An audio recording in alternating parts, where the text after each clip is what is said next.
Hello friends, मेरा नाम है नीलेश बजाज और इस वीडियो में हम देखेंगे operator overloading in C++। Okay, so let's start.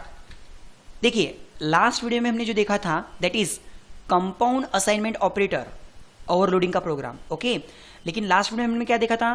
Compound assignment operator overloading using member function of class. कहने का मतलब, देखिए यहां पर मेरे पास में क्या है, एक क्लास, और उस क्लास के पास में टोटल कितने डेटा है? 2, that is x and Y.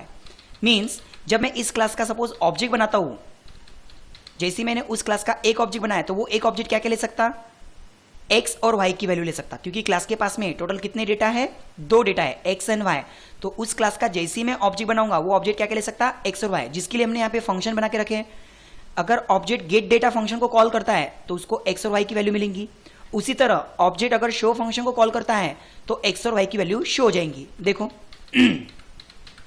यहां पर हमने सबसे पहले S1 ऑब्जेक्ट के थ्रू कौन सा फंक्शन कॉल किया? गेट डेटा, ताकि S1 के पास में डेटा कौन सा पहुंच जाए? 10 और 20। और S1 डॉट शो करने से मुझे आउटपुट क्या मिले? S1 का x 10 और S1 का y 20। उसी तरह एक और ऑब्जेक्ट ने कॉल किया गेट फंक्शन को, ताकि उसका डेटा उसको क्या मिले? 5 एंड 15, ताकि S2 डॉट शो करने से S2 का x कितना मिले? 5 एंड y कितना मिले? 15। ओके, उसके बाद हमने देखे थे कि S1 के ऊपर हमने कंपाउंड असाइनमेंट ऑपरेटर करके 100 से उसकी वैल्यू बढ़ाई थी, ताकि जैसे हम S1 डॉट शो करें तो S1 का डेटा कितने से बढ़ जाए?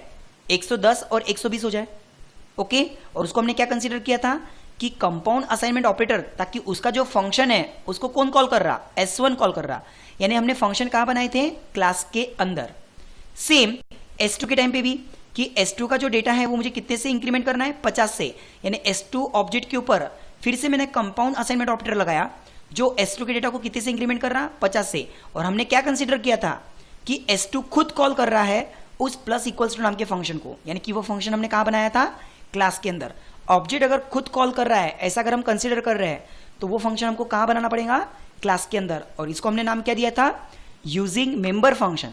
लेकिन अब वही टास्क हमें यूजिंग फ्रेंड फंक्शन करना है। ओके, कहने का मतलब यहां से मैं इस ऑपरेटर ओवरलोडिंग को डिलीट करता हूं, मतलब उस फंक्शन को मैंने डिलीट किया, और मैं चाहता हूं कि S1 के पास जो डेटा है या S2 के पास जो डेटा है वो मैं S1 के ऊपर कंपाउंड असाइनमेंट ऑपरेटर लिख के S1 का डेटा मैं 100 से इंक्रीमेंट करना चाहता हूं। मतलब ऑब्जेक्ट के ऊपर मैं ऑपरेटर अप्लाई करना चाहता हूं कंपाउंड असाइनमेंट, लेकिन आपको यहां पर यह कंसीडर नहीं करना है, क्योंकि आपको भी पता है कि हम ऑब्जेक्ट के ऊपर ऑपरेटर तो अप्लाई नहीं कर सकते, हमको उसका फंक्शन क्रिएट करना पड़ता है। और लास्ट वीडियो में हमने क्या कंसीडर किया था कि S1 कॉल कर रहा है प्लस इक्वल्स टू नाम के फंक्शन को, जिसमें 100 से वैल्यू इंक्रीमेंट करना है। लेकिन इस बार मैं चाहता हूं कि using friend function. Using friend function मतलब कि S1 के ऊपर जो मैं ऑपरेटर लगा रहा हूं वो फंक्शन खुद ब खुद कॉल हो, प्लस इक्वल्स टू नाम का फंक्शन खुद ब खुद कॉल हो, जो कि क्लास के बाहर एक ऑर्डिनरी रहेगा, और उसके अंदर मुझे किसका डेटा इंक्रीमेंट करना है? S1 का। कितने से? 100 से, ताकि 2 चीजें मुझे पास करना पड़े। ओके, तो इसको ध्यान में रखते हुए क्लास के बाहर एक ऑर्डिनरी फंक्शन कैसा बनेगा? वॉइड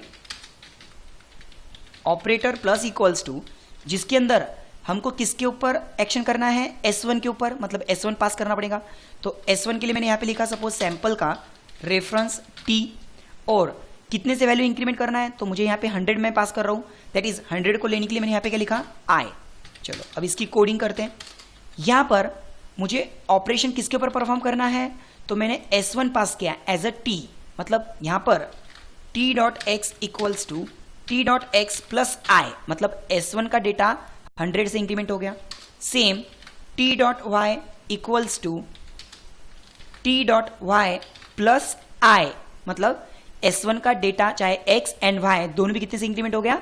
100 से, ताकि अब अगर मैं S1 डॉट शो करूं तो मुझे डेटा इंक्रीमेंट मिले। लेकिन आपने जो बाहर डेटा बनाया, बाहर जो ऑर्डिनरी फंक्शन बनाया, उसमें आप क्लास का प्राइवेट डेटा एक्सेस कर रहे हैं, और ये कब पॉसिबल है?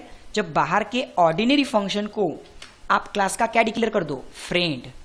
आप क्लास का क्या डिक्लेयर करेंगे? इसको फ्रेंड। ओके, तो देखिए क्या हो रहा है यहाँ पे कि मैं मेरे ऑब्जेक्ट के ऊपर कंपाउंड असाइनमेंट ऑपरेटर लेना चाहता हूं, और आपको भी पता है कि हम ऑब्जेक्ट के ऊपर कोई भी ऑपरेटर अप्लाई नहीं कर सकते। तो मैंने यहाँ पे क्या कंसीडर किया?